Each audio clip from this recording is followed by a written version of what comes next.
Friends, इस video में चुनाव से संबंधित क्वेश्चन के बारे में पढ़ेंगे। चुनाव से संबंधित क्वेश्चन लगभग 5 तरीका से पूछा जाता है। इस वीडियो में आपको वह तरीका बताया जाएगा।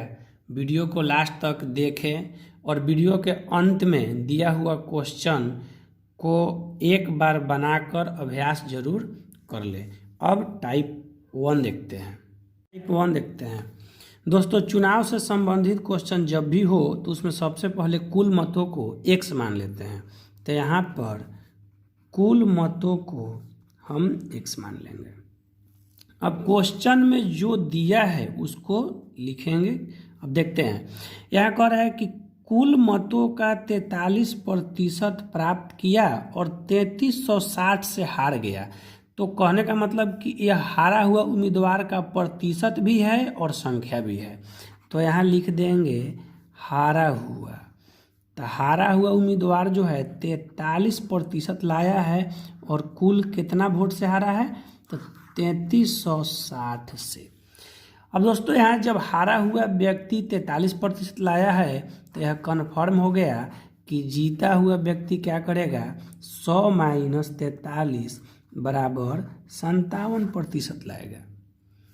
अब हम देखते हैं कि हारा हुआ लाया 43, जीता हुआ लाया 47। तो दोस्तों, यहाँ पे यदि हारा हुआ व्यक्ति भी 57% लाता तो बराबर हो जाता, लेकिन यह 43 ही लाया। तो अंतर कितना का है? तो दोनों में 14 का अंतर है, यानी 14% यह कम लाया, जिसके वजह से इतना वोट से हार गया। तो क्या करेंगे कि जब हारा हुआ और जीता हुआ का प्रतिशत मालूम हो जाए तो कुल मत का, तो कुल मत x हुआ, इसका अंतर जितना का हो दोनों प्रतिशत में, उस प्रतिशत को बराबर कर देंगे दिया हुआ मत से। तो दिया हुआ मत 3360 है, 14 से यह कट जाएगा 240 बार में। अब x बराबर यह हो जाएगा 24,000। क्वेश्चन नंबर 2 देखते हैं। यहाँ भी चुनाव से संबंधित है। तो सबसे पहला काम है कि कुल मत को हम मान लेंगे x।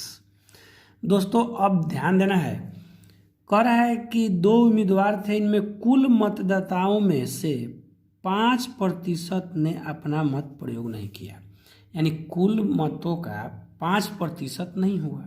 तब यहाँ पे ध्यान देना है कि कुल मत प्रतिशत में 100 होता है। तो 100 अगर कुल मत होता है प्रतिशत में, तो 5% इसमें से नहीं दिया, यानी 95% जो है मत हुआ, यानी मतदान हुआ। अब इसमें आगे देखना है, कह रहा है कि सफल उम्मीदवार कुल मतों का 48% मत लेकर, यानी कुल उम्मीदवार जो है 48% सफल उम्मीदवार मत लेकर 1500 से जीत गया। तो सबसे पहले हम जीता हुआ उम्मीदवार को लिखेंगे, क्योंकि जीता हुआ दिया है। तो जीता हुआ 48% वोट लाता है और 1500 से जीत जाता है। अब दोस्तों, जब जीता हुआ 48% है तो हारा हुआ उम्मीदवार का कितना प्रतिशत होगा? यहाँ तो 100 नहीं बचा, क्योंकि 5% तो वोट हुआ ही नहीं, तो 95% है। तो 95 में 48% जीता हुआ उम्मीदवार को मिल गया, तो हारा हुआ का कितना हो जाएगा? 47%। हारा हुआ का हुआ 47%।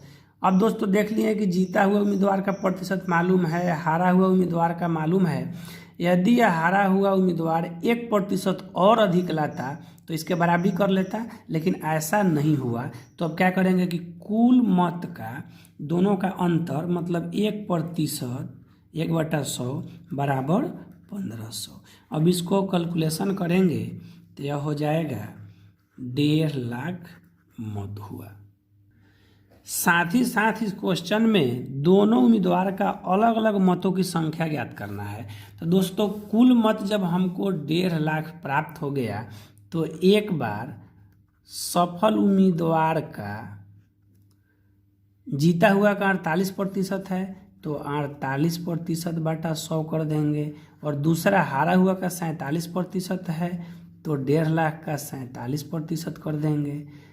अब इसको कैलकुलेशन करेंगे तो जीता हुआ उम्मीदवार का आएगा 72,000 और हारा हुआ उम्मीदवार का आएगा 70,500। यही इसका आंसर हुआ। क्वेश्चन नंबर 3 देखते हैं। यहाँ भी चुनाव से संबंधित है। तो सबसे पहले कुल मत यानी कुल मतों की संख्या जो है x मान लेंगे। इसके बाद दोस्तों यह क्वेश्चन को ध्यान से समझना है, बहुत ही अलग है।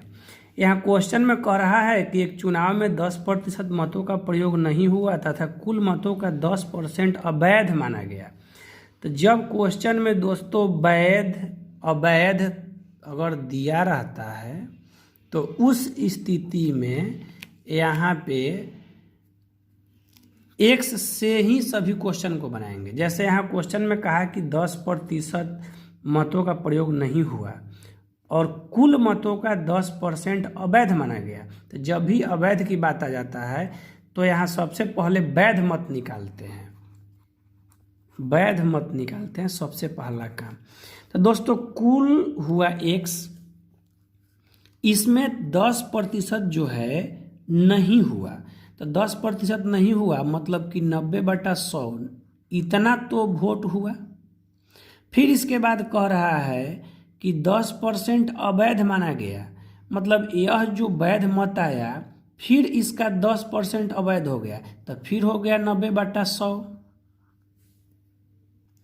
अब इसका कैलकुलेशन कर देंगे तो यह कट जाएगा, तो कुल हो जाएगा 81x/100। यह वैध मत आ गया। जब भी अवैध क्वेश्चन में आ जाए तो उसका बनाने का यही तरीका है कि कुल मत के बाद डायरेक्ट वैध मतों की संख्या हम निकाल लेते हैं। अब दोस्तों देख रहे हैं कि सफल व्यक्ति कुल वैध मत का 54% प्राप्त किया। तो सफल व्यक्ति का दे रहा है। तो दोस्तों सफल प्राप्त किया 54% और 1620 से जीता है, यानी 1620 लाया है। तो असफल कितना हो जाएगा? 54 हो गया सफल का, तो असफल का हो जाएगा 46%। अब जब यह 46% लाया और यह 54 लाया तो फिर दोनों में अंतर हो गया 4 और 4 8 का। तो कुल वैध मत, क्वेश्चन में क्या पूछ रहा है? कुल वैध मतों की संख्या पूछ रहा है। कुल मतों का नहीं, कुल वैध मतों का। तो कुल वैध मतों का कह रहा है 54% पाया था। तो वैध मत कितना है? 81/100 गुने अंतर दोनों का हो जाएगा 8/100 बराबर 1620। यहाँ दोस्तों दिया रहता कि कुल मतों का तो x लेते हैं, लेकिन कह रहा है कि कुल वैध मतों का। तो वैध मत मेरे पास आया है 81x/100। तो 81x/100 गुने 8/100 दोनों का अंतर बराबर 1620। अब इसको कैलकुलेशन करेंगे तो 81 से यह कट जाएगा 20 बार में, 4 से यह कटेगा 2 बार में और 4 से यह कटेगा 25 बार में, 2 से यह कट गया 10 बार में। अब x बराबर इसको गुना करेंगे तो 25,000 इसका आंसर होगा।